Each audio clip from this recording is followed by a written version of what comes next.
ጤና ይስጥልን ክቡራትና ክቡራን የተወደዳችሁ የብሌን ኢንተርቴይንመንት ቤተሰቦች ለሰዓቱ ወደ እናንተ ለማድረስ የመረጥንላችሁን አበይት የዜና ጉዳዮች ይዘን ተገኝተናል። አብራችሁን እንድትቆዩ ግብዣችን ነው። በዛሬው ቆይታችን ከምናነሳቸው መረጃዎች መካከል የምዕራቡ ዓለም የገባበት ልህ መጨረሻው ምን ድረስ ይሆናል በሚል ጋዜጠኛ መሳይ መኮንን ያደረሰን አንድ መረጃ አለ። ይህን ዘገባ ሰፋ አድርገን የምንመለከት ይሆናል።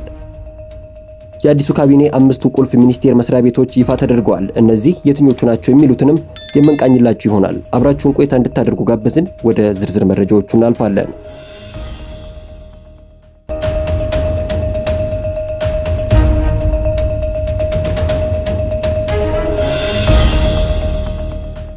ኢትዮጵያን ካልደፈቅን እጇን ጠምዝዘን ካላስጎነበስን እግራችን ስራ አንጥፈን ካላንበረከክን ሞተን እንገኛለን አይነት የጎረምሳ ብሪት ውስጥ የገቡት ምን ውጤት ለማግኘት ነው?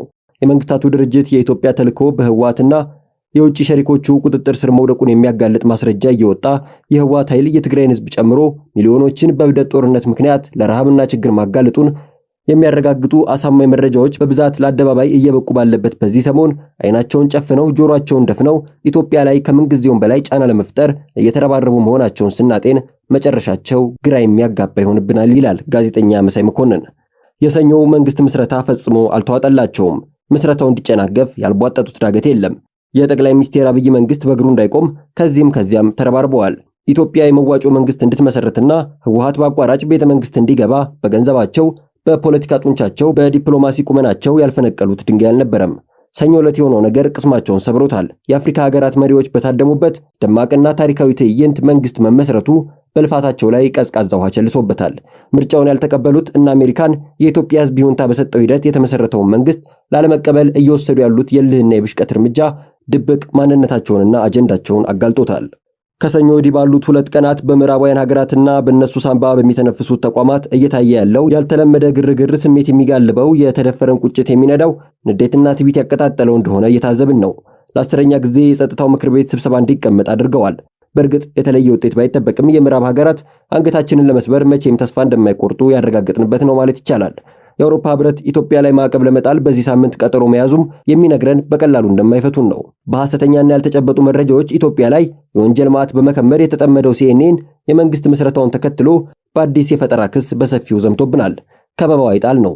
ከብራስልስ እስከ ነጩ ቤተ መንግስት የሚታየው ያልተለመደ ርብርብ ለኢትዮጵያውያን የሚታለፍ ግን ብርቱ የሆነ ወቅታዊ ፈተና ደቅኗል። የምዕራቡ ዓለም ሀገራት የኢትዮጵያን ህዝብ ድምጽ ማክበር እንደማይፈልጉ በግልጽ እየነገሩን ነው። 4 ኪሎ የሚቀመጠውን መንግስት የምንሰይመው እኛ እንጂ የኢትዮጵያ ህዝብ አይሆንም የሚል መልእክት እያሰሙን ነው። የሰሞኑ ሩጫቸው ከዚህ ያለፈ ዓላማ የለውም። አከርካሪው ተመትቶ የሚያቃስተውን ህወሓት በዘላለማዊ ሞቱ እንዳይወሰድባቸው በሚል በድብቅ ያስገቧቸው ራዳርና የግንኙነት መጥለፊያ መሳሪያዎች ምን ያህል ርቀት መሄድ እንደፈለጉ የሚያሳይ ነው። እነዚህ መሳሪያዎች በኢትዮጵያ አየር ኃይል ዶጋመድ የሆኑበት ያለፈው ሳምንት እርምጃ በእርግጥ አስደንግጧቸዋል። የኢትዮጵያ መንግስት ኮስተር ቆፍጠን ያላቋምና ምህረት የለሽ እርምጃ ያልጠበቁት ቢሆንም እጅ ላለመስጠት የሚችሉትን ሁሉ ለማድረግ እንደቆረጡ ሰሞኑን እያደረጉ ካሉት ርብርብ መረዳት ይቻላል። CNN በትውልድ ሱዳናዊ በሆነችው ጋዜጠኛ አማካኝነት የከፈተው ጸረ ኢትዮጵያ ዘመቻ ቀጥሎ አየር መንገዳችን ላይ አነጣጥሯል። እንደ አይን ብሌናችን የምንሳሳለትን አየር መንገድ በፈጠራ ክስ ስሙን ለማጠልሸት የመጡበት አካሄድ ወዴት ሊያመራ እንደሚችል አናውቅም።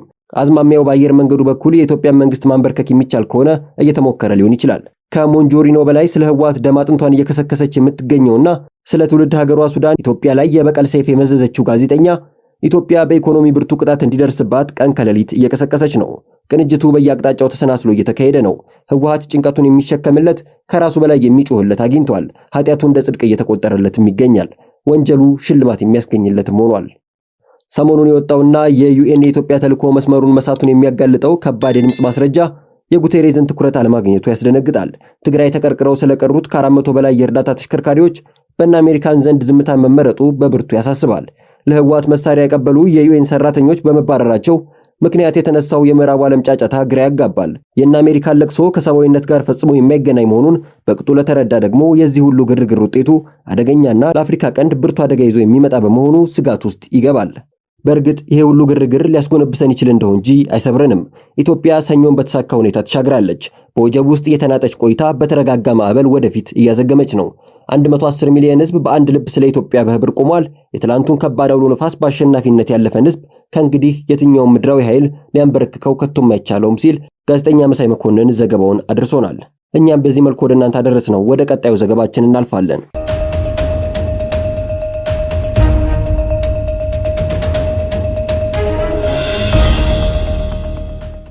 የአዲሱ ካቢኔ 5ቱ ቁልፍ ሚኒስቴር መስሪያ ቤቶች።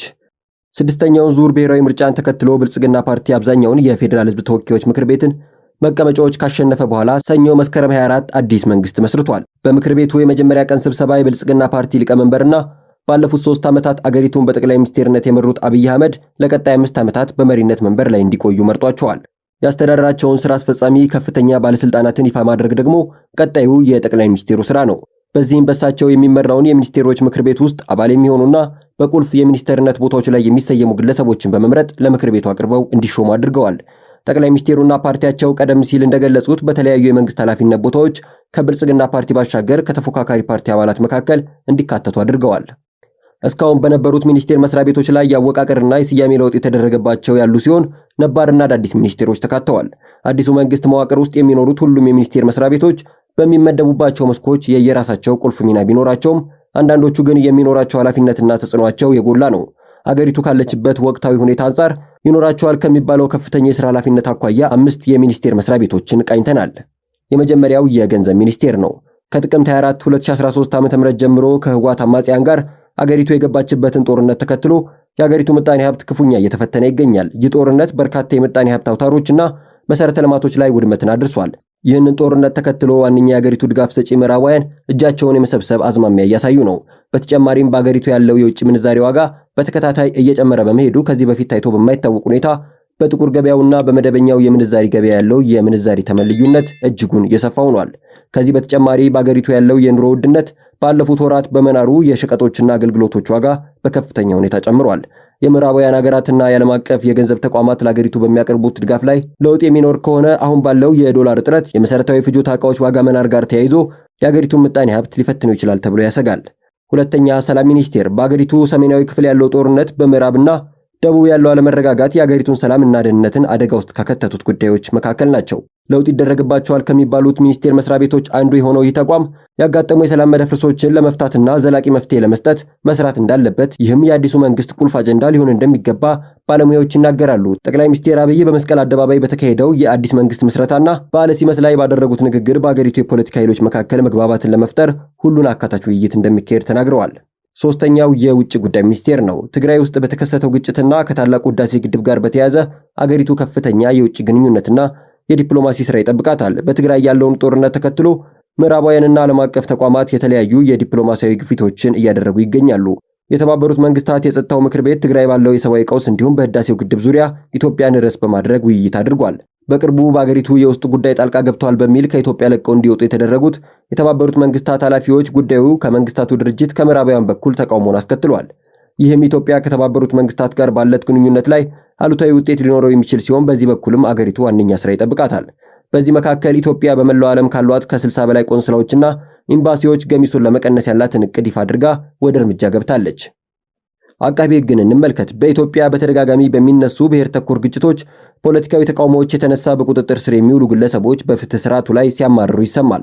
በተደጋጋሚ በኢትዮጵያ ያለው የፍትህ አካል ገለልተኛ፣ ታማኝና ብቁ አይደለም የሚል የሰላ ትችት ሲቀርብ ይደመጣል። ከዚህ በተጨማሪም የተፋጠነ ፍትህ የሚሹ በርካታ ዜጎች ፍትህ እየተጠባበቁ ይገኛሉ። ከዚህ አንጻር የስያሜ ለውጥ ሊደረግበት ይችላል የተባለው የአገሪቱ ዋነኛ የፍትህ ተቋም አቃቤ ሕግ በርካታ ስራዎች ይጠበቁበታል። የመጨረሻውና ሌላው ቁልፍ የሚኒስቴር መስሪያ ቤት የገቢዎች ሚኒስቴር ነው። የኮሮና ቫይረስ ወረርሽኝ በዓለም በመንሰራፋቱ ምክንያት የተከሰተው የንግድ እንቅስቃሴ በኢትዮጵያ ገቢ ላይ ቀላል የማይባል ተጽዕኖን አሳድሯል። የአወቃቀር ለውጥ እንደሚደረግባቸው ከተነገረላቸው ሚኒስቴር መስሪያ ቤቶች መካከል አንዱ የሆነው የገቢዎች ሚኒስቴር በአገሪቱ ኢኮኖሚ ላይ ጉልህ ሚና ካላቸው ተቋማት መካከል አንዱ ነው።